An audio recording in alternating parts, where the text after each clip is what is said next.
Combat continue aux abords de Soledar, le dernier village envahi par l'armée russe en Ukraine. La capture de cette bourgade de 10 000 habitants est présentée comme une victoire par Moscou.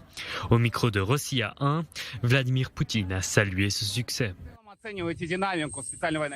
La dynamique de l'opération militaire en Ukraine est positive. Tout se déroule conformément au plan du ministère de la Défense et de l'État-major général. J'espère que nos combattants nous feront plaisir avec les résultats de leur travail de combat plus d'une fois.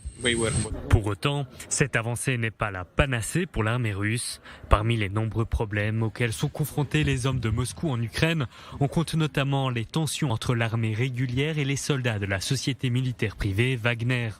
Dans une récente interview, l'homme d'affaires à la tête de ce groupe paramilitaire, Evgeny Prigojine, a vanté les mérites de ses troupes dans un message interprété par certains comme une critique indirecte de la discipline de l'armée régulière russe. Wagner a un système de commandement perfectionné. Dans l'entreprise privée Wagner, on entend tout à chacun. N'importe qui peut donner son avis, tout le monde sur le terrain est entendu. Une fois qu'une décision est prise, toutes les tâches sont remplies, personne ne peut s'en esquiver. Une discipline féroce nous donne ces opportunités. Face à ce succès, les Occidentaux insistent sur leur soutien à l'Ukraine, notamment en termes d'approvisionnement en armes lourdes.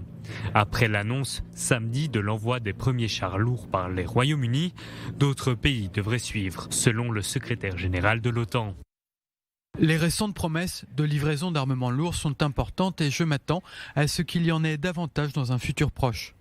De son côté, Vladimir Poutine a dénoncé l'arrivée d'armes lourdes occidentales en Ukraine et a assuré qu'elles brûleront sur le champ de bataille.